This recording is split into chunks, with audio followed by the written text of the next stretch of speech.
Welcome to HopkinsSports.com. Ernie LaRossa joined by Keith Norris, head coach of the Johns Hopkins wrestling team. Now in your 18th season here at Homewood, Keith. Blue Jays getting ready to open up the season tomorrow at the Messiah Invitational. And Coach, it's been 8 months since we've seen the team in action. Last time we saw you out at the NCAA Championships, grabbing another All-America honor, and Hank Behagel, first heavyweight in school history to earn that honor. After 8 months, though, has to be exciting to be on the cusp of opening another season. Yeah, it's great. We've been working hard all season long, preseason long, and they're ready to go. We had our Bradley's Brawl last week, and they look good and pretty sharp, so we're excited about it. Exciting to go into a season, when you have a lot of returning guys. Sometimes it's exciting when you have young guys to teach. We'll build around two returning conference champions, Joe Paul 174, Brent Lauren at 133. Just talk about both of those guys as kind of the leaders of the team going into this season. Yeah, Brent, we bumped him up to 133 last year. He won the conference championship.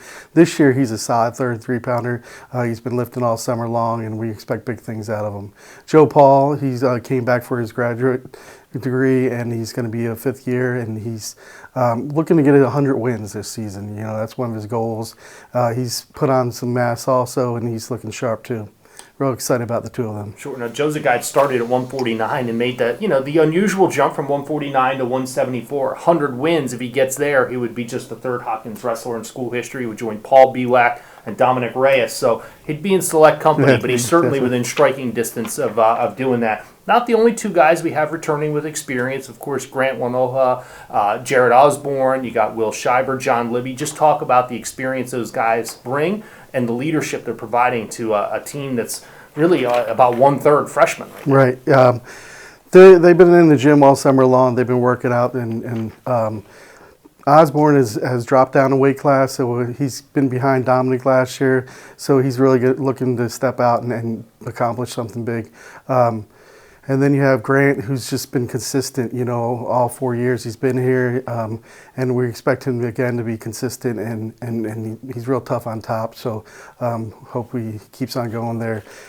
John Libby, he's got big. He's up to 197, and he looks strong, and his energy level is, keeps the team going. And Colin Vallis is another captain, and definitely his energy level and organization has definitely helped the program and helped the team this season. Really good at the top there. A lot of guys we're talking about in the back half of the lineup, so to speak. So those are kind of the knowns. It's still early, a lot of tournaments to go here early in the season, but talk about some of the unknowns. Who are the people that Hopkins wrestling fans should be looking out for that are in their first year in the program that have, opened your eyes here early in the preseason? Yeah, we have like 4 new freshmen that are really competitive, and we expect them to make an impact this season. First, we have Connor Powell. He's a 149-pounder. He's a 3-time state finalist in Georgia. He's wrestling really well. He's got a little funk to him, we like it, and he's got a good energy too. Then we got Jake. He's our 157-pounder probably. We're trying to be 157-pounder. He's a 2-time New York State placer. Again, real skilled, real nice wrestler on his feet, good transitions. And then we also is Dylan. He's our 125-pounder. He's going to step up in the lineup. He's got good energy, real quick on his feet. So we expect him to be able to come and start us up in our dual meet season. And obviously Dylan is going to work every day with Brent, and that's only going to make him better. Right. Brent, has been a mainstay in the lineup since he got here at 25. Last year bumped up to 33 and won that conference championship. So we'll start the season this year at Messiah, as we usually do. And you build a schedule that really challenges the guys early. Lots of tournaments where we see a lot of guys that maybe, aren't in the Centennial, and they get a lot of different looks. So, just talk about your scheduling philosophy and how that plays into the success we have later in the year. Yeah, so I've always figured you win a national championship in a tournament. So let's do a lot of tournaments. So we do a lot of skill sets, building in the tournaments, so that we get better each time. So every tournament we enter is a learning experience for us, and we want to make sure that we improve every tournament.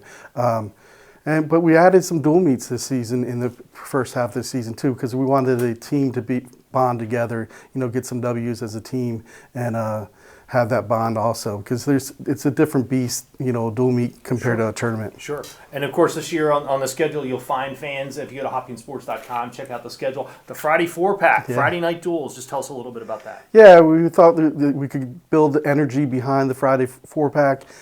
We had our first one at Bradley's Brawl last week. We gave away a scooter. We had a Halloween costume. Real good energy there, so we want to keep it going. And we're going to have like competitions, giveaways throughout the 4-pack. Okay, well, great, Keith. Thank you so much for joining us today. Follow Johns Hopkins Wrestling all season on hopkinsports.com. Check us out with our live streaming of every home match, and we look forward to seeing you out at Gold Farm Gym at some of the Blue Jay dual meets this year. Thank you, Keith. Thank you.